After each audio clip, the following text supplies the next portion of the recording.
This podcast is brought to you by TaxCalc because we know that bringing you the very best in tax, accounts, and practice management software is only the start of the journey.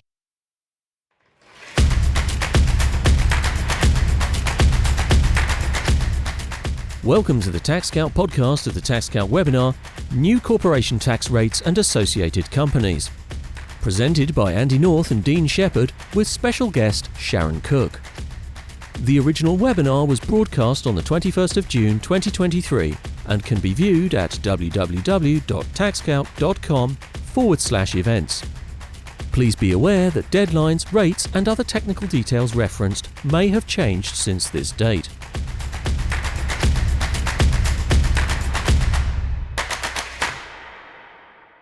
Hello and welcome back to TaxCalc TV. I'm Andy North, the CMO here at TaxCalc, and today we're going to be unpicking the recent changes to corporate tax rates and in particular the complexities arising around groups of companies. We knew it was going to be something of a hot topic, but I'm pleased to say we've set a record with 1,400 people registering, so welcome if you have not watched TaxCalc TV before. I'm joined, as always, by our Director of Product Compliance, Dean Shepherd, as well as tax expert and all-round good egg, Sharon Cooke. Sharon is the Technical Director at 2020 Innovation, which, if you're not familiar, is a wonderful organisation that dedicated to providing CPD and training around all technical and practical issues that are related to being an accountant. And a whole lot more as well. Do check out 2020innovation.com if you're not already a member. And thank you so much for joining us, Sharon. Finally, and this is big news, what you're about to watch is apparently the first webinar anywhere in the country since February that is not exclusively about AI. We're going to do our best to resist all mentions of how we're all going to be out of a job next year. But just please be forgiving because we may end up slipping into AI. So before we start, there's always some housekeeping. Now, I have never been to a webinar where a copy of the recording hasn't been sent out, but the question always gets asked. So just to be clear, yes, we will be sending a copy of the webinar to everyone at the end. Secondly, there are several options at the right-hand side of the screen. There's a Q&A box, so that's where you post questions that are for us. So that won't be seen by everybody else in the audience, just by us. The chat is where you can speak among yourselves. We won't necessarily see those chats though, so if you want us to know about it, please put it in the Q&A box because we will see that. There's a polls box as well, pretty self-explanatory. When Dean hits the polls, that's where you go. We've got a couple that are coming up in the next few minutes. But let's get to it. We all know that from April, the corporation tax went to a subtle change with the new 25% rate and the reintroduction of marginal relief. So before I hand over to Sharon for a somewhat more detailed explanation than that, there is more than that, I promise you. We do have a question for you. I referenced the polls. Dean, can we hit the first poll, please? Yes, we can. Thank you, Andy. I've just made that poll live, so hopefully you can see that on your screens. If that hasn't popped up for you, then do have a look in the bottom right-hand corner of your browser, and you should see an option for polls. So the first question we want to ask is, how are you feeling about the recent corporation tax changes? Are you feeling super confident because you love a good marginal rate relief calculation? Are you quite confident because you know you can just use that 26.5% rate? Are you not very confident and that is why you are here today? Or are you pretty indifferent and you're just here for the free CPD? How would you answer that one, Sharon? Confident, I hope. Oh, free CPD. A free CPD for Sharon. Okay. Right, so those poll results are coming through now. Yes, we've got lots of people, as you'd expect, not very confident. That's why you're here. And we do have some experts on the line. Got a few Sharon, super who are confident. very confident. So hopefully we shall get lots of teasing questions for you. Very good. Hello, everyone. Thank you to Team TaxCalc for having me in this session today. I'm very, very excited that we've hit a TaxCalc record. So that's a good start. Also great that we've got a range of experiences and confidence levels, and hopefully there's something for everyone in the materials that we're going to be going through for the next hour or so. As Andy said, if you've got any questions, do pop them in the Q&A. I'll be very pleased to take them as we go or at the end. Okie dokes. So We've broadly got three sections of this update to go through. We need to look at the new corporation tax rates. We need to think about the associated company rules, and we need to think about payment of corporation tax. So firstly, looking at the corporation tax rates, this is showing us where we've been and where we are going.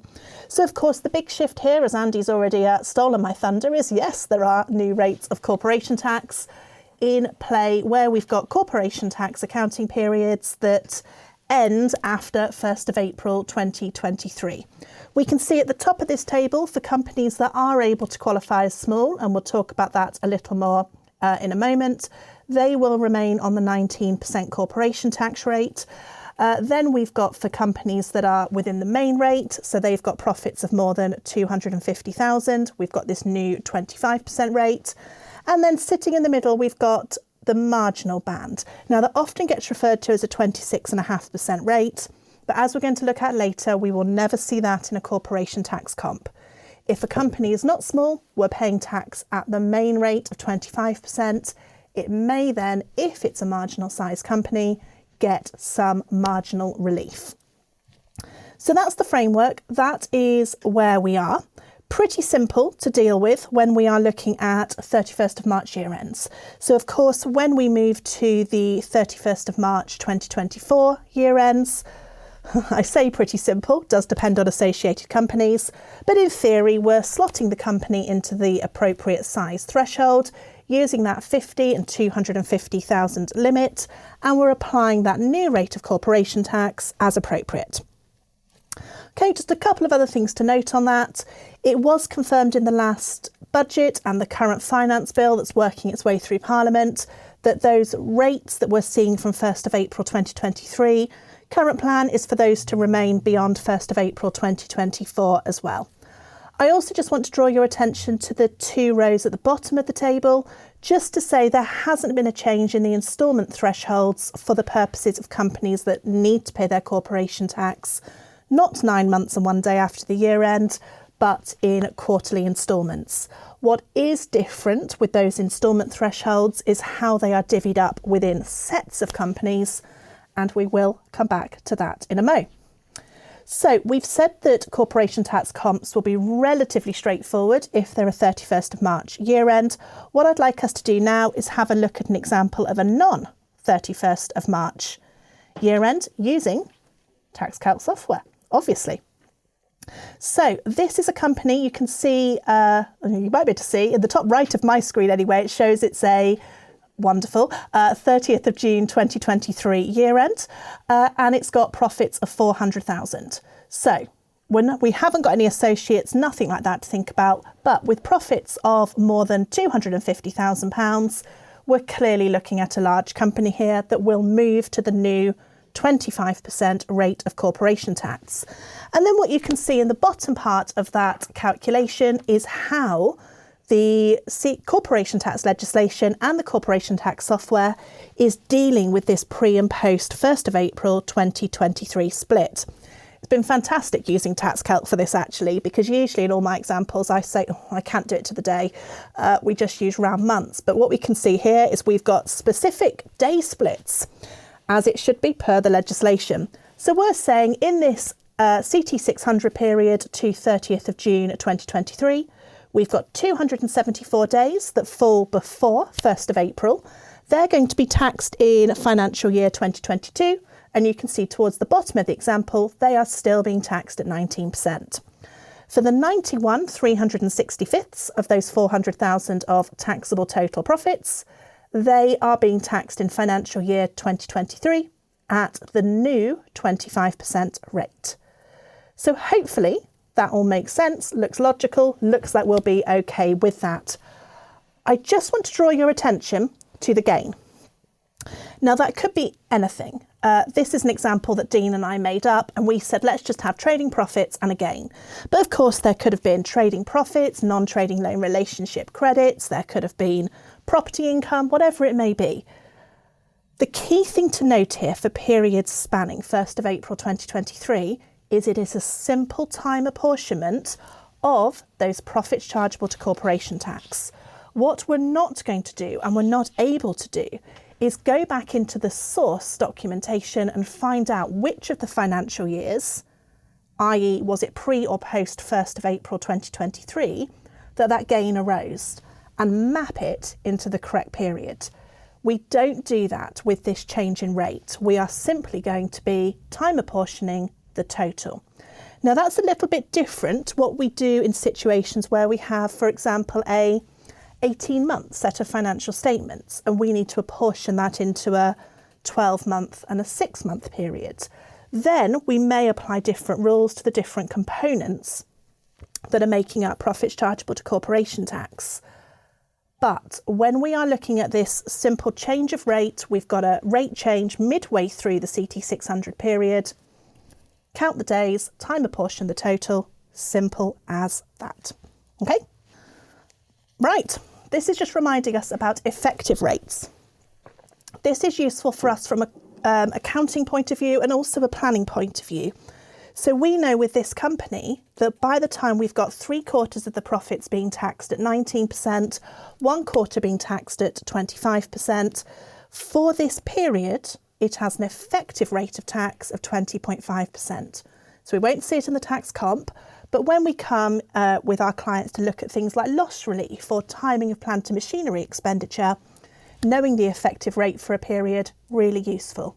Also, a number of us have to deal with deferred tax and tax reconciliation notes, and the effective rate is a key to do that as well. So far so good. Hopefully, let's have a look at marginal relief.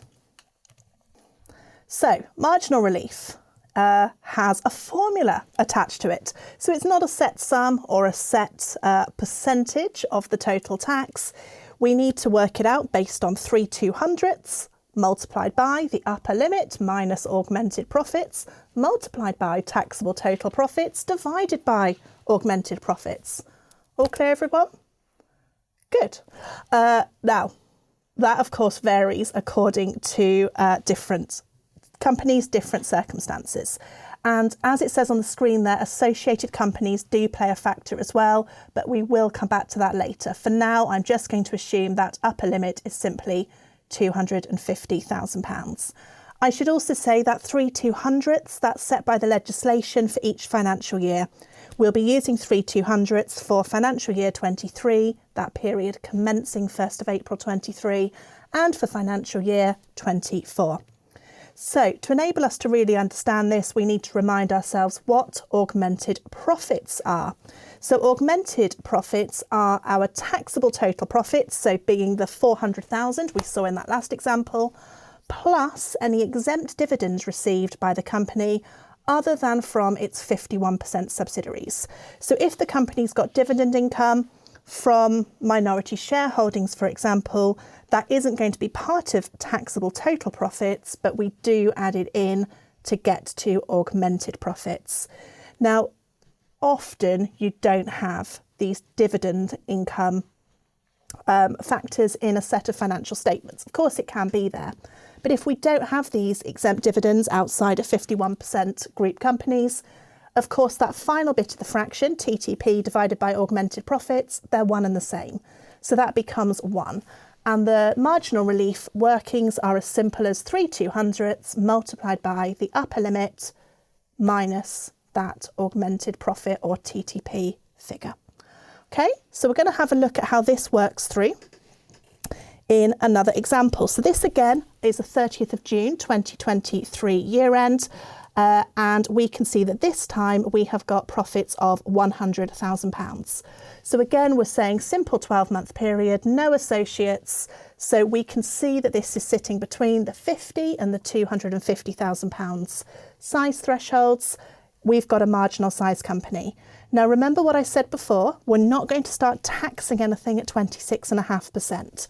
What this means is step 1, we do exactly the same as we did with the large company example before. We are going to count days and we're going to say there's 274 of the 365 days that fell before 1st of April 2023, and we're simply going to tax those at 19%. We have got 91 days that fall after 1st of April 2023, so we're going to take 91 365ths of the 100,000, and multiply that by the main corporation tax rate of 25%. Okay, so that gives us our first subtotal. You can see below that we are deducting marginal relief. Now in this case we haven't got any exempt dividends other than from 51% group companies. So all we are doing here is taking the 3/200ths and multiplying that by the difference between the upper limit and the profits. Now, in this case, we've only got 3 months or 91 days worth of limit and profits where it's relevant for the new corporation tax regime. So if we have a look at the next slide, we can see the calculation of that marginal relief figure, which is the 3/200ths multiplied by effectively a quarter of the 250,000 minus broadly the quarter of the 100,000. Okay. So we can see that coming through there. And the software is helping us with that. Obviously, when you first come to do a marginal relief comp in practice, do make sure you can follow the workings happening in the software. But once you've seen that the updates are all there, you're using the right version, you will be able to place a degree of reliance on it. Okay, I think we've had a couple of questions come in, Sharon. Smashing. We can go through these. So we've got one here. If a gain is if a gain arises prior to the increase in the CT rate, could this be separately reported and taxed at 19%, or must it be apportioned along with the other profits? Well, I always feel like the bearer of bad news with these type of questions, because that would be lovely planning, but no. Now, this is why I put the gain in the example earlier, actually, for that very point, where simply when it comes to apportioning pre and post 1st of April 2023, we go to the profits chargeable to corporation tax level. So we take the total, including the gain, and we pro rata. Okay. I've got another question that is probably less of a technical one, but more of a practical point. I'd be interested to see if you have any thoughts on this one, Sharon. But this gentleman has a client that has nearly 100 limited companies, of which he only deals with about 6 of them.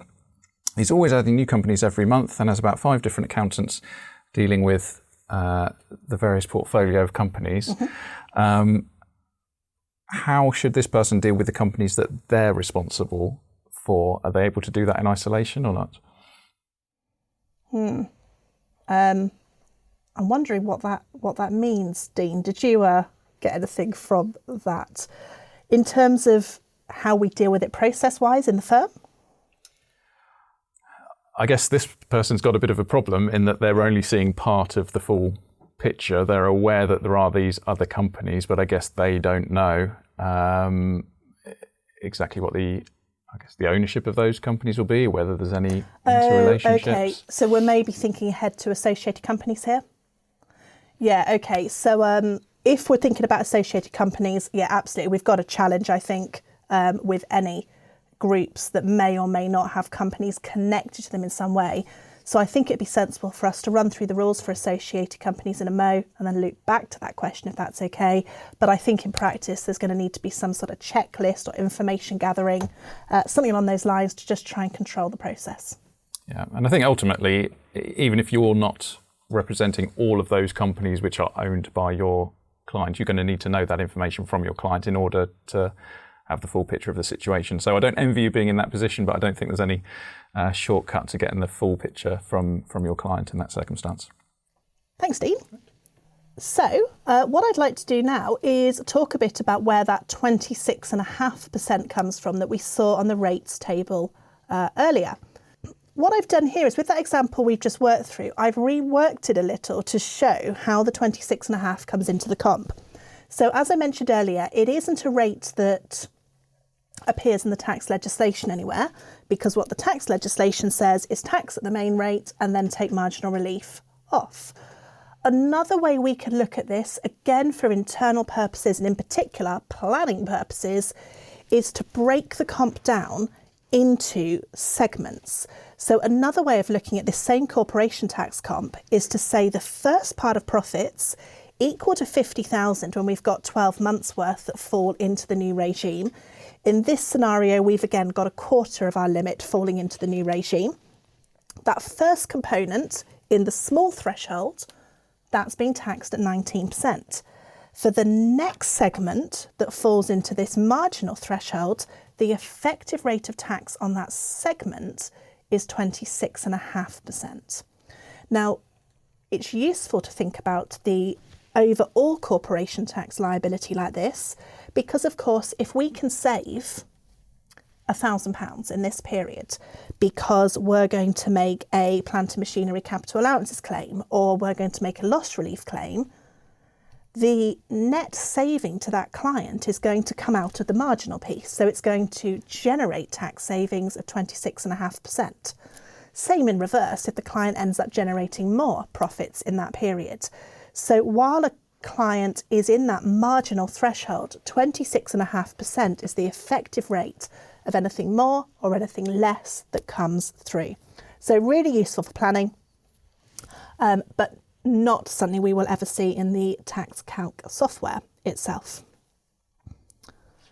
So we looked at effective rates with the first example. We're looking at average rates. We've also looked at the way in which the marginal relief comp works, and we've seen how within the marginal band we can have that 26.5% marginal rate applying as well. Now what that means, especially when we're looking at corporation tax periods at the moment that span 1st of April 2023, is that we have got a whole range of rates that are going to be in play. Anything from a small company staying put on 19% to companies that are into the main rate or that marginal rate where every incremental extra pound is going to cost them 26.5% corporation tax. We have to be so mindful of these effective rates. And like I say, right now, from a tax planning perspective and also from a deferred tax perspective. I was actually doing tax file reviews last week, I think it was, and it varies between firms and between clients, but I was still seeing deferred tax provisions for fairly big companies being put through at 19%. And it's pretty clear in some of these cases that actually the deferred tax timing difference is going to reverse when the company's paying at 25, 26.5, or a different effective or average rate altogether. So we do need to be careful. And a great example of that relates to loss relief. So we've got a little example here. Again, we're sticking with this June 2023 year end, which spans that 1st of April date of change. This time we've got a company with a £50,000 loss. Keeping it simple again, so no other income, we're not in a group. We know that last year we had profits of, my eyes, I think that's 500,000. You probably can see better than me. Anybody that's younger, please do chip in at that point. And profits in the next year of 400,000. Okay, so we have some decisions to make. This corporate client, and therefore the directors that oversee it, have some choices. They can use Section 37 of the Corporation Tax Act 2010, and they can carry the loss back into that earlier year to June 2022. Now, obviously, last year, regardless of the profit levels, the company was simply paying corporation tax at 19%. So if we carry our 50,000 loss back, we're going to get a tax repayment equal to 19% of the loss, i.e. £9,500. That will be a cash injection into the business at the point the revenue issue the repayment. Now we all know that can be how long's a piece of string, but broadly we're looking at within a 3-month period. So we can have 9,500 cash injection soon-ish, or we can carry the loss forward. Now that gets interesting with companies like this, where we can see with profits of 400,000, it's going to be a main rate company in the future. And certainly in its year to June 2024, all 12 months will be in the new regime. All 400,000 of profits will be taxed at the new 25% rate. So if the company chooses to carry the loss forward, they will have to wait for the benefit of that loss, but they're going to get a greater benefit in return.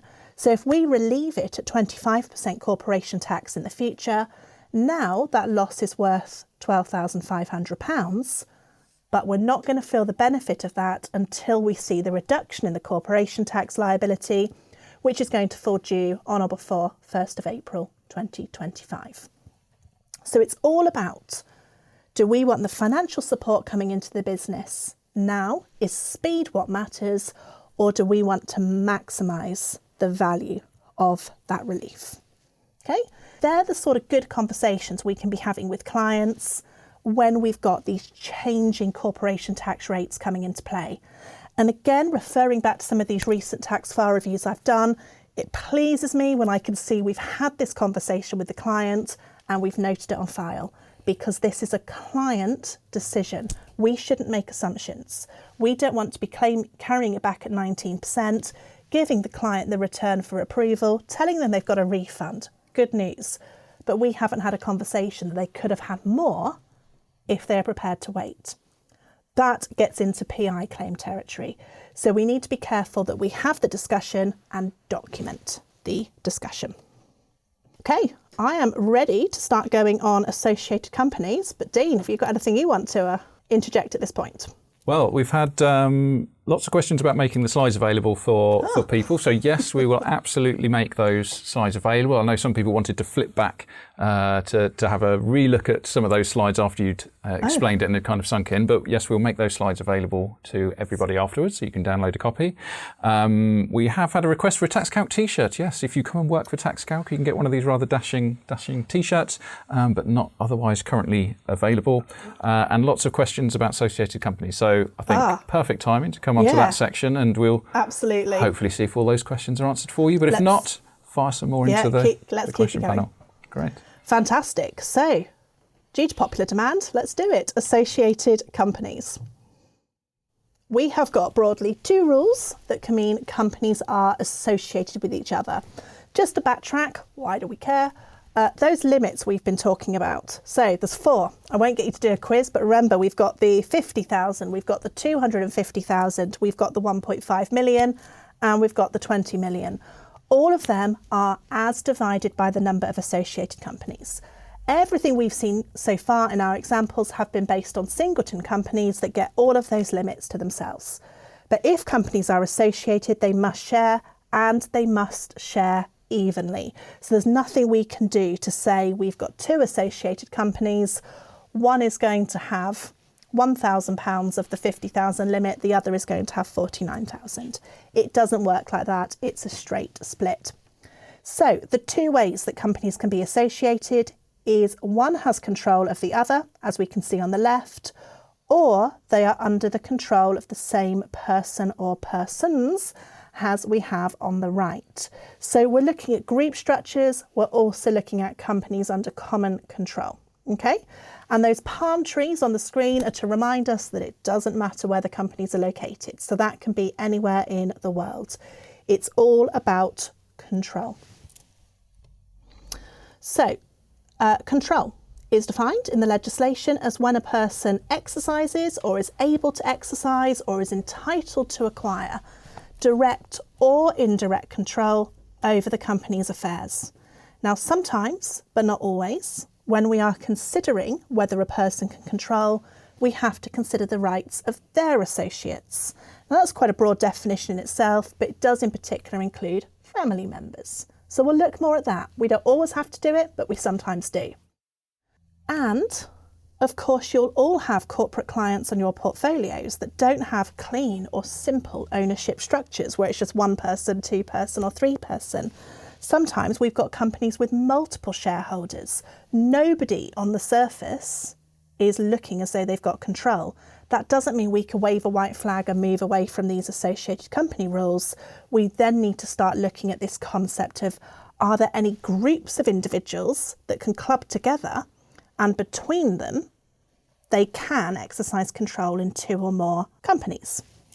Coming back to the question we had earlier, this know your client process we go through, understanding the corporate client we act for, the shareholders and others that can exercise control in it, and any other companies that they individually or collectively can potentially control, whether or not we act for them, that is a critical change as we come back into these associated company rules. And something I would really reflect on at this stage before we move on and have a look at a couple of these tests, I didn't mention it in the intro, but it is worth saying that before 2015, we had mixed corporation tax rates, we had associated company rules. They've had a few years off while we've been having single flat rate 19% and related 51% group companies. But when we had associated company rules and variable tax rates in the past, pre-2015, the starting threshold, so the top of that small profits rate band, was 300,000. So this time around, when we're saying companies are only small if their profits are less than 50,000, it makes all of this, everything we're talking about today, so much more applicable, so much more likely to touch even the smallest corporate business you've got on your portfolios. So this stuff is things we've got to be on top of, talking to clients about. Okay, so control for this purpose, got it in the commas at the top. We often talk about shareholding, but do be aware it can also include voting rights. It can also include any rights to assets on winding up. So it isn't even as simple as looking at shareholdings. Is this individual, individually or collectively, able to control this company and its affairs in some way? Now, I said I'd come back to this term associates. So when we have to start considering family members as well, that might not in themselves have any shareholding, voting rights or rights to assets of winding up of the company we're looking at. But if they've got that of another company, we might suddenly become interested. So we only need to do this, start thinking about family relationships. So what the shareholder clients' siblings do, what their parents do, what their kids do, and so on, if we've got other companies, not necessarily in the same corporate group, but there's other companies that are connected with this one via substantial commercial interdependence. Now, what that means is, broadly, there is an element of judgment. We're going into the grey here. But substantial commercial interdependence is likely to mean there's some sort of financial relationship between the two. One is financially reliant on the other. Now, if we imagine siblings, so you act for a shareholder, a single shareholder and their company, and you know they have a sibling, and we don't know about this sibling at all and whether they've got any companies. That's blind to us. What isn't blind to us are loan arrangements in the company that we act for. So are there any loans to the company or from the company that are outside of traditional banking relationships? That can often be a sign that there might be other companies in the sphere that are substantially commercially interdependent. We need to understand who this company is lending to or borrowing from, because it might be a company we need to find out more. Why are we lending to it? Why are we borrowing from it? What's the relationship there? We need to think about economic interdependence. So does the success of one company aid the other company? Or if one company is struggling, does that have a knock-on effect on the second one? Now, again, usually if we've got economic relationships, it becomes apparent, not always, admittedly, from the financial statements, but we might see things like commissions, referrals. We might know that these companies are propping each other up in some way, and we perhaps just act for one of them. So there might be a sign, but we will need to ask the clients. And we also need to think about organisational interdependence. Certainly, if you're aware that a company you're acting for is sharing premises, management teams, there's some sort of shared resource that enables them to trade, we may need to look at that. So the reason all that is relevant and why we've got to have our eyes open to these loan relationships, economic factors, organisational factors, is if two companies are potentially substantially commercially interdependent, then we need to think about why. Now, often, if two companies that are not in a group are substantially commercially interdependent, it's because it's a family member's company. Not always, but that's when we have to start asking about associates. So who is able to control this other company? So we then need to understand our shareholders' family. So what have we got in the way of your parents, your children, your spouses, and what shareholdings have they got? And are any of these able to influence Well, we just need to understand that, and then we look at it in total. So if there is substantial commercial interdependence between two companies, we look at the individual shareholders and we add into that any shareholdings that their relatives have got as well. So it grosses up effectively. Now, the best way to see that is with an example. So we will have a look at Apple and Bear. So Apple has got 3 shareholders, Mike, Nadia and Otis. Bear has got 2 shareholders, Pav and Quintin. So my first question to you, and this might just be something you want to pop in the chat, I know we won't see it, Dean might be able to shout some stuff out to me, is can we tell at a glance from that information I've given you so far whether or not these companies are associated? Now what I'm going to do, given the nature of this webinar today, is give you a little bit of time to think about it, but I'm going to keep talking and effectively give you the answer. And hopefully you can tell from the way I've led into this that no, we haven't got enough information there because we don't know, A, is there substantial commercial interdependence between Apple and Bear? We haven't got anything here to tell us about the financial, the economic or the organisational links. And we don't know anything about family relationships. So are these individuals connected in any way? So we're going to find out a bit more now. Now we are told that Mike and Pav are married. Okay, that in itself doesn't trigger anything. That's fine. But we're also told that Apple provides financial support to Bear. Now we're going to assume for the purposes of this example that that financial support provided by Apple to Bear is enough for us to say there is substantial commercial interdependence between them. Once we've got to the substantial commercial interdependence step, then we start grossing up individual shareholdings for any that their family members have. So Mike and Pav effectively become treated as one. So that means Mike and Pav can control 40% of Apple and 75% of Bear. Does that make them associated? No, because they're not under common control. Mike and Pav, even though they are spouses, haven't got control over Apple. Just note there that if we'd gone back and we hadn't talked about substantial commercial interdependence, if there was no substantial commercial interdependence, the fact that Mike and Pav are married would just be moot. They would stand alone as individuals for the purposes of these tests. Okay, now we get a bit more information about Apple and Bear. Now we find out that it turns out Mike and Otis are brothers. Right. So we still know the company's got substantial commercial interdependence with Bear. Apple and Bear are financially dependent on each other. So Mike is treated as though, for the purposes of this test, he's also got his wife's and his brother's shareholdings. So we're going to add them all together.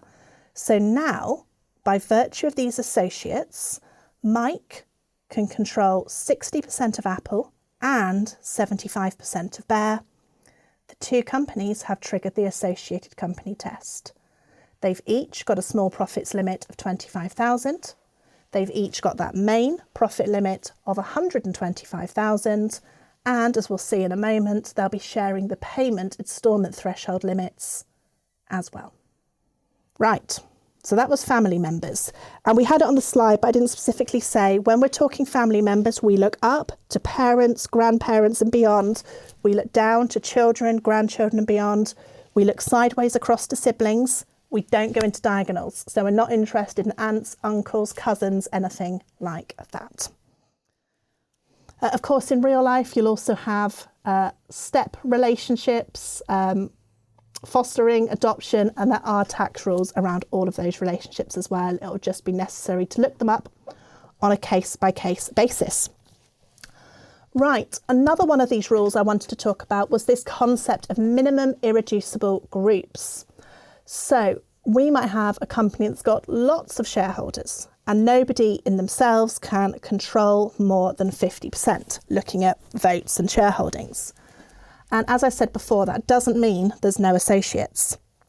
What we have to do in these cases, when there isn't an outright controlling shareholder, is say, okay, have we got any sets of shareholders between the two companies that together can exercise control? Now, I've just got to say here, this is very different to what we've just been looking at. I'm now not going to be looking at sets based on family relationships. It doesn't matter whether these individuals do operate together to exercise control. It's about whether they could. So the relationships between them are effectively moot, although if we were looking at two separate companies that were substantially commercially interdependent, we'd be grossing shareholdings up based on family relationships as well as doing this minimum irreducible group. Again, this sounds really complex, but if we look at it with an example, I think we'll see it's not too bad. So here we've got three companies. We've got Creaz, we've got Dotto, and we have Eggshell. Creaz should jump out at us as being a nice, easy one here for the purposes of associated companies. Just to say before we get into the workings, we're going to assume here we've got no family relationships and no substantial commercial independence. So these are three companies that all trade and operate independently, and W through to Z are all individuals that are not family members. Okay, so Creaz has got one shareholder that can control more than 50%. Can Mr. W control any of those other companies on his own? No. That's why it's simple. Because Mr. W on his own can only control one company, Creaz does not have any associates. Okay, so that one's done. It's got all of the limits to itself when we process the corporation tax comp. Dotto and Eggshell, however, are different because they haven't got a single controlling shareholder. This is where we have to say we cannot conclude based on this information that there is no common control between them. We've now got to break this down into minimum group sizes that can exercise control. So we've looked at, is there one person that can exercise control in these two companies? And the answer is no. So the next test is, are there any sets of two individuals that can exercise control, that get us over that 50% mark? So working that through, looking at Dotto, it could be W and X operating together. They could exercise control. As could W and Y, as could X and Y. Okay? They are the only sets of two that could operate together to exercise control. Then we do the same for Eggshell. W and Y, between them, can control 55%. That's control. W and Z, and Y and Z. It's like a fun puzzle, really, isn't it? So we've done our minimum irreducible groups. We can't reduce it anymore. One doesn't work. But we know the sets of two that control these companies. Are any of those sets the same? Yeah, we've got two oranges there, haven't we? And because W and Y together can control both Dotto and Eggshell, Dotto and Eggshell are considered to be under the control of the same individual or individuals. Okay, Dotto and Eggshell are sharing the limits equally between them. So, some let-outs. When we are looking at, so it could be, we haven't really done a lot of group structures today because it's fairly straightforward. We just look at the shareholdings between them. So if we've got parent and 100% sub, they are absolutely associated companies, unless the company is a non-trading company. So whether we're looking at groups or sets of companies under common control, if a company is not trading, so it's not carrying on a trade, it's not carrying on a business, during the period of association, we don't count it. So that won't lead to its trading counterpart having to share the limits. So that helps a little. Within group structures, it's quite common to see a holding company put on top of the rest of the group, and the holding company might in itself not be doing anything. Now, if it counts as a passive holding company, then we are able to exclude it from that associated company count. Now, that means it carries on no trade, it has got one or more 51% subsidiaries, and it meets the definition of passive. And it broadly means it's not doing anything other than holding the shareholdings in its subsidiaries. Now, it wouldn't on itself meet the definition of non-trading or not carrying on a business because it is receiving dividend income. but it can still be exempted under the passive rule because the dividend income coming in is then being paid onwards to the ultimate shareholders of that passive holding company. So we can exclude the non-trading, non-business companies, and we can exclude those passive holding companies. Just before we end this bit on associated companies, and I'm sure start on about 101 questions on associated companies, that is the norm, I just want to talk about the transition, because we've done a number of examples today with June 2023 year ends, for example, and I'm also talking about the associated company rules coming back into play from 1st of April 2023. So how does that work? So again, when we've got 31st of March year ends, really easy. For the year to 31st of March 2023, we will not count associates, not relevant. For the year to 31st of March 2024, we will count companies that are associated at any point during that accounting period. Where we've got one of these CT600 periods that spans 1st of April 2023, we're only going to do the count in the period from 1st of April 23 to that accounting period year end. Okay, so to give you an example of that, I've got a simple company here. We've creatively called it A Limited.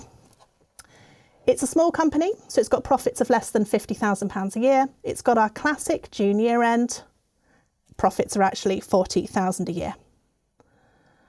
So, assuming this company has got no associates, it would be really simple. It's just going to carry on paying its corporation tax at 19%.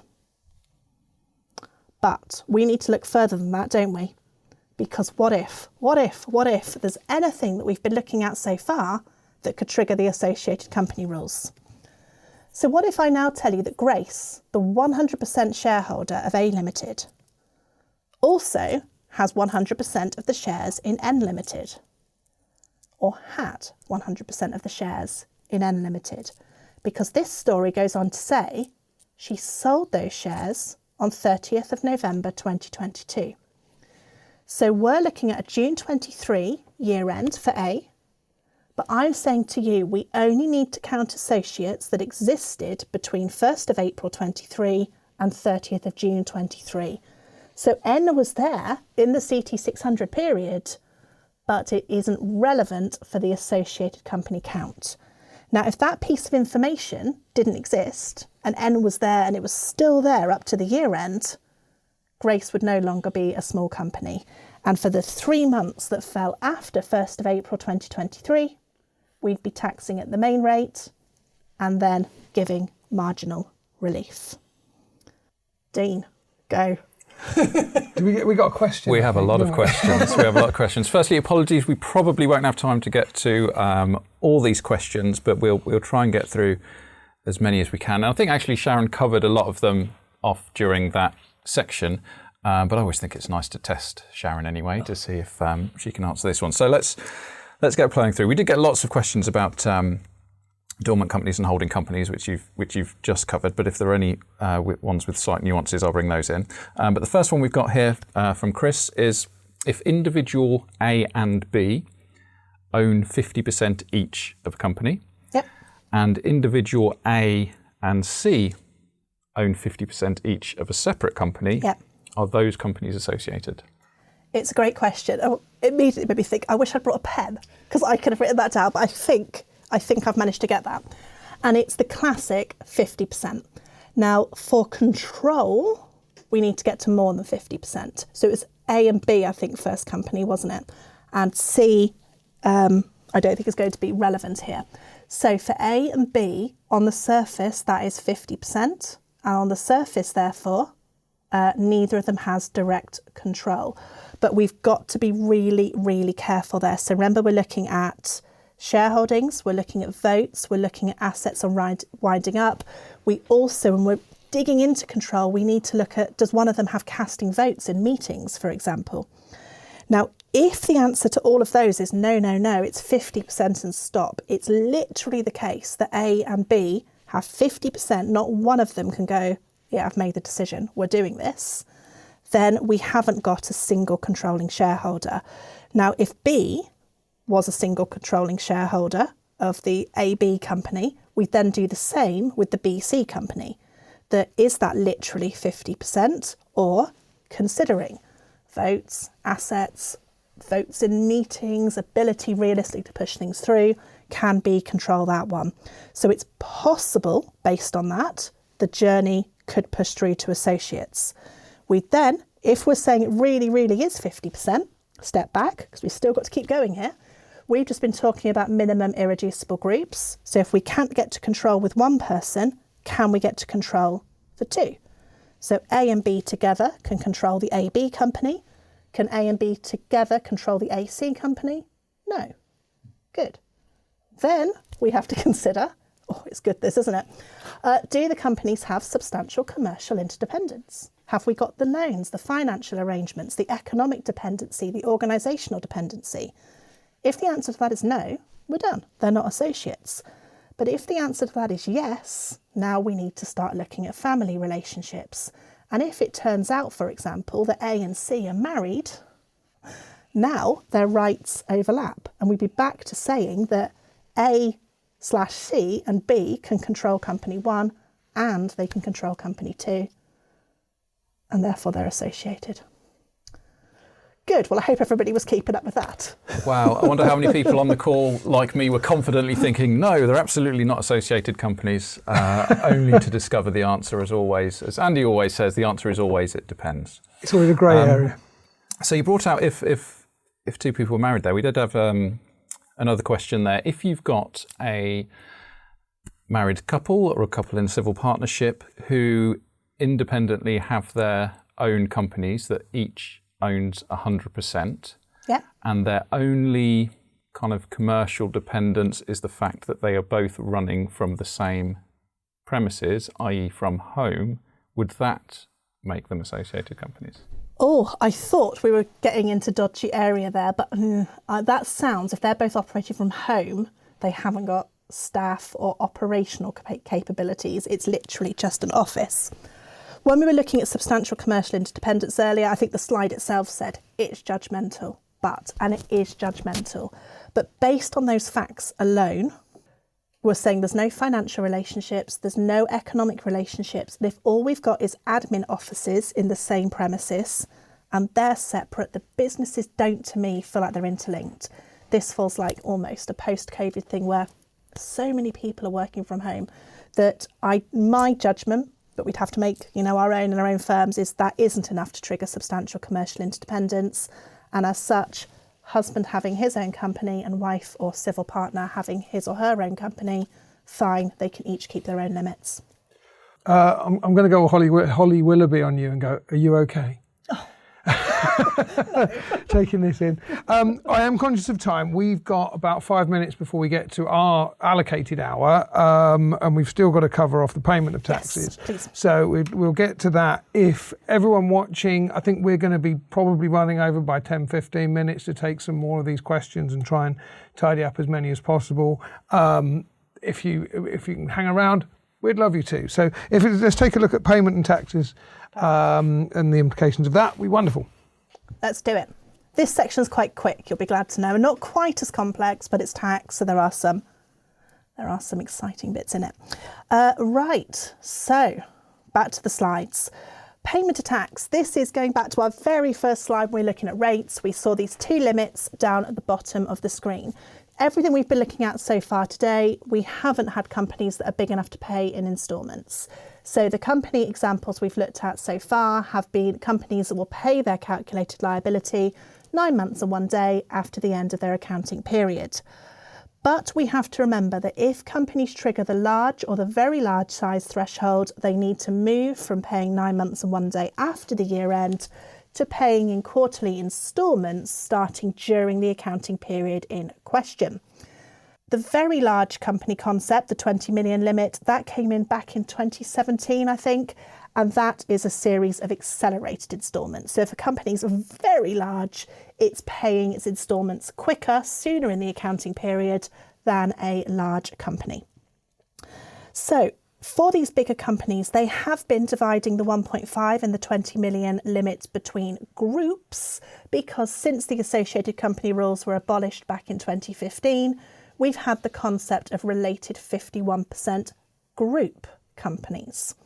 They are now phasing out, and we will replace them with associated companies. Exactly the same test that we've been looking at for the purposes of ascertaining rate. We, however, have to be aware of this start date that's in bold towards the bottom of the text here. This is different to what we have seen so far for rate of tax. When it comes to the quarterly instalment rules, we're only going to transition from related 51% group companies to associated companies for accounting periods beginning on or after 1st of April 2023. So to be clear, we've used a lot of June 23 year ends today. They are not accounting periods beginning on or after April 23. So we'd stick with related 51% group companies for the purposes of determining, is this company large or very large for instalment purposes. It would only be when we get to the June 24 year end that we would start taking the profits and dividing them by associated companies. What's really, really important to note here, and the trap to watch out for in practice, is yes, we've been dividing these limits down since 2015 and before, but we have been recently dividing by related 51% group companies. That was our diagram on the left of the earlier slide we saw at the right start of associated companies. So companies in corporate groups will probably not notice a massive difference here, but that picture on the right, companies under the common control of individuals or an individual associated by common control, those relationships are going to divide down the quarterly payment limits for the first time since 2015.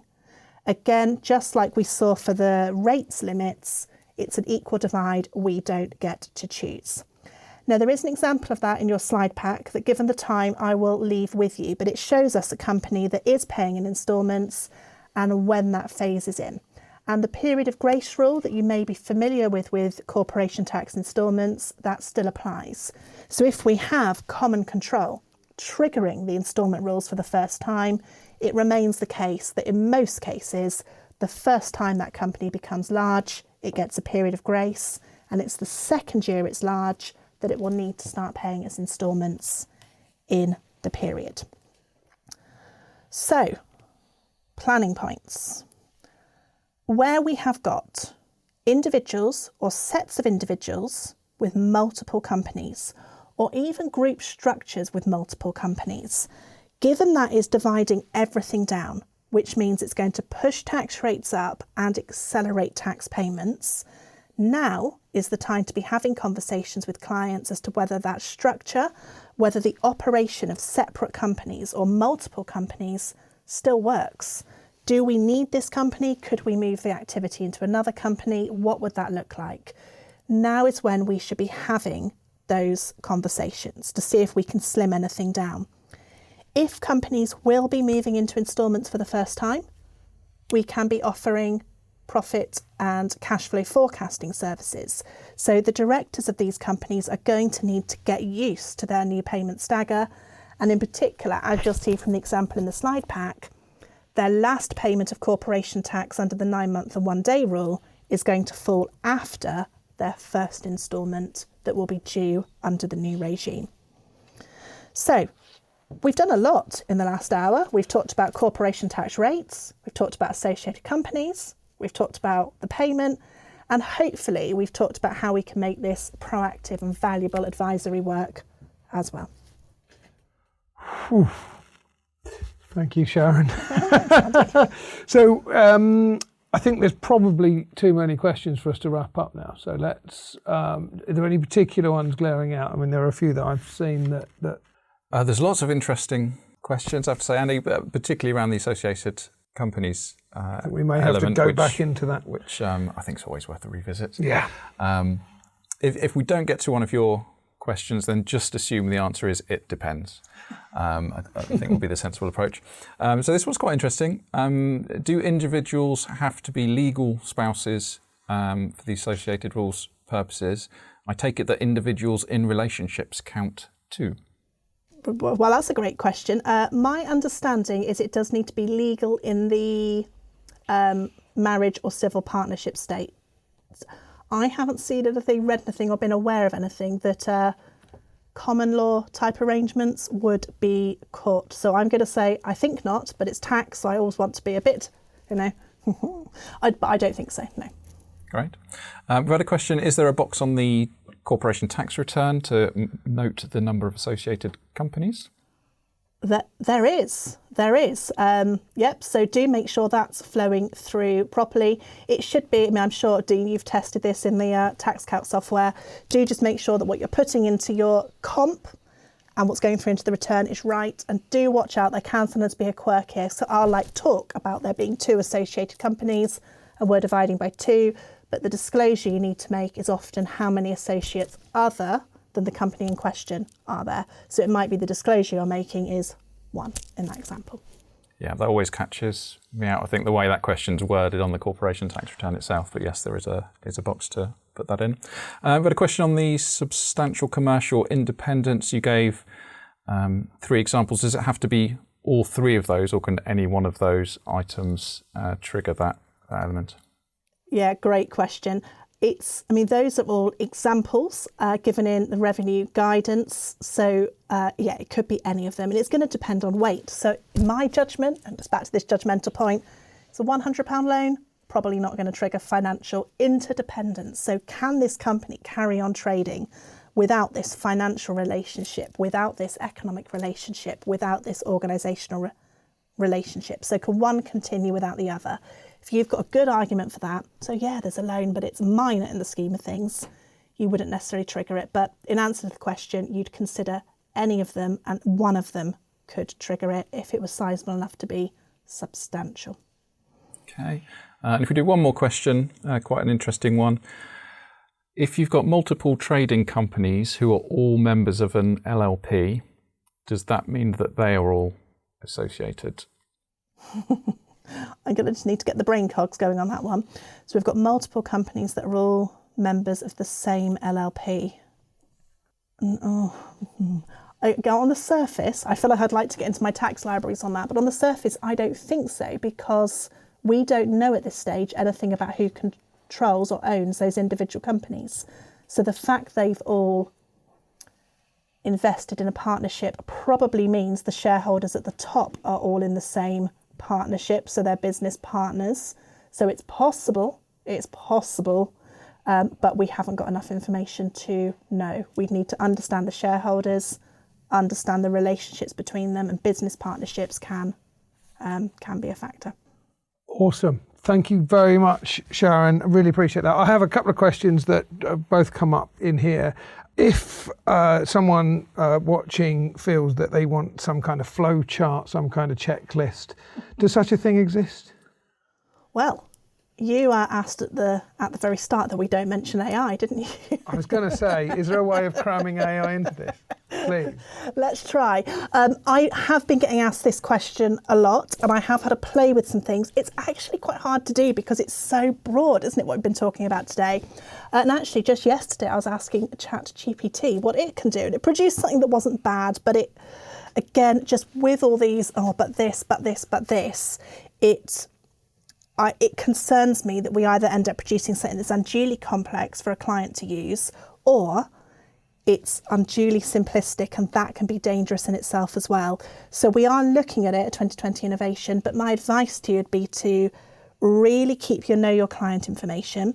And like I said before, there's signposts of substantial commercial interdependence even before we start asking about family relationships.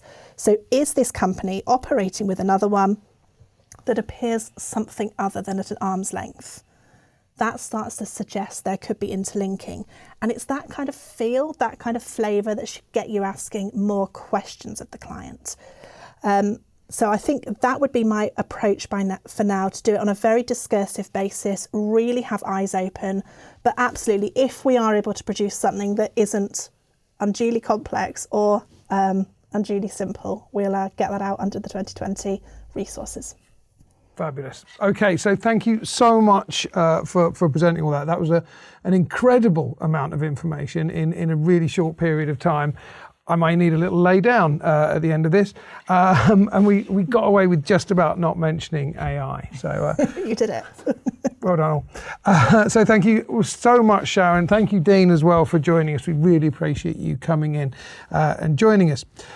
Before we go, I should say that if you are not a TaxCalc customer, we do provide a full suite of tax and accounting software, as well as a practice management suite as well. If you are a customer of ours and you want to tell the people who aren't customers of ours how much you like TaxCalc, please put that in the chat. We'd love to see that. And on the flip side as well, if you happen to be a member of 2020 and you've got any suggestions, messages for people who aren't 2020 members as to why they might want to investigate that further, put that in the chat too. We'd love to see your feedback.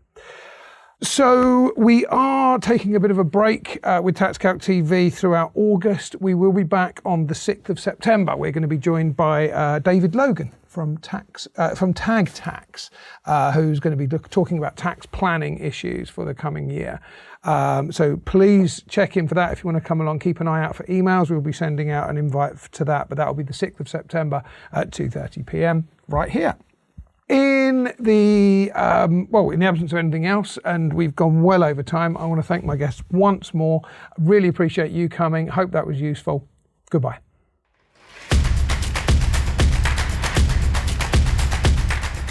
You've been listening to the TaxCalc podcast of the TaxCalc webinar, New Corporation Tax Rates and Associated Companies.